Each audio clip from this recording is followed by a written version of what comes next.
A very good morning to you and welcome to the Biznation Breakfast Club with me, Henry Winter. First, on to this week's top story. Bitcoin's meteoric rise continued this week as the cryptocurrency traded above $50,000 for the first time. Bitcoin's seen massive run-ups in price before though, only to come crashing down. In December 2017, one Bitcoin would set you back $20,000, but by December 2018, the price was more than 80% lower. But analysts say it was kind of a different ball game back then, as it was only retail traders buying into the currency. Now let's return to 2010 for a second, when a young man bought 2 pizzas for 10,000 bitcoins in what was heavily branded as possibly the worst trade deal maybe ever signed anywhere.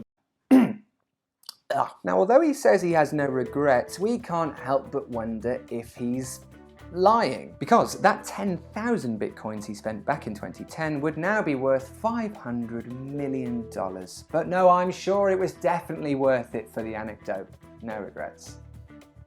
Now, as we reported last week, Bitcoin is supported by big names such as Elon Musk, as well as companies and investors that have up until now stuck to investing in traditional assets like stocks and bonds. If one thing's for sure, it's that Bitcoin has had a volatile history, and with it being up more than 400% over the last year, there's a long way to fall. The potential return of disgraced stockpiler Neil Woodford has left thousands of investors foaming at the mouth after he lost them vast sums of money not too long ago. So what's the history here? Well, all this anger is centered around Mr. Woodford's previous company, Woodford Investment Management, which at its height held £3.7 billion in assets. But when it was forced to close in 2019, following withdrawals of approximately £560 million over a 4-week period, that left hundreds of thousands of investors out of pocket. It has returned roughly £2.4 billion to its investors thus far, but it's thought they won't be able to return about £1 billion. So what's Neil up to now? Well, he's got a new investment firm which he plans to set up in Jersey, which will only allow professional investors. It's currently unclear whether regulators will actually let Woodford restart his business, and although he has apologised, we reckon it's very unlikely that many hurt investors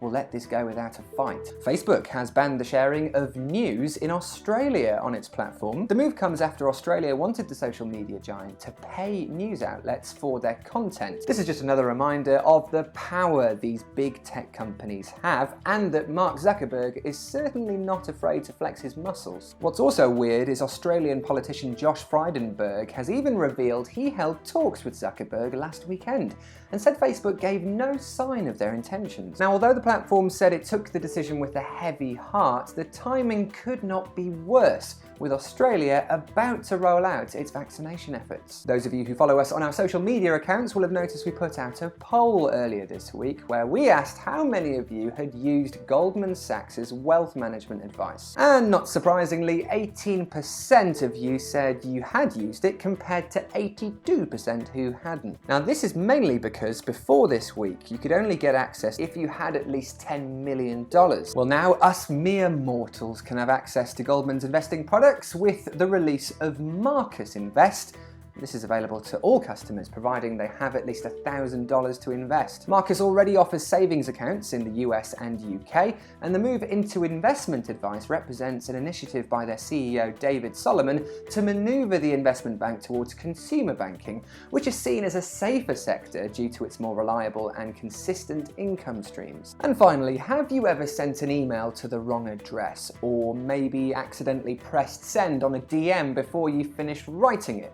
I immediately regret this decision. Yeah, me too. Easily done. But how about sending someone almost $1 billion by accident? I feel like that's not something many of us can relate to, but that's the situation Citigroup has found itself in after a judge ruled it won't be able to recover about $500 million of a mistaken $900 million payment. The New York-based bank, which the judge described as one of the most sophisticated financial institutions in the world, only meant to send a $7 million interest payment for a loan it was managing for cosmetics company Revlon. However, instead, someone's fat fingers somehow managed to send the entire loan several years earlier than planned. Some of the recipients realised the mistake and returned the funds, but Citigroup is still trying to recover the remainder. And despite the initial court ruling, Citigroup is expected to appeal, and recipients have been ordered not to spend the cash for the time being.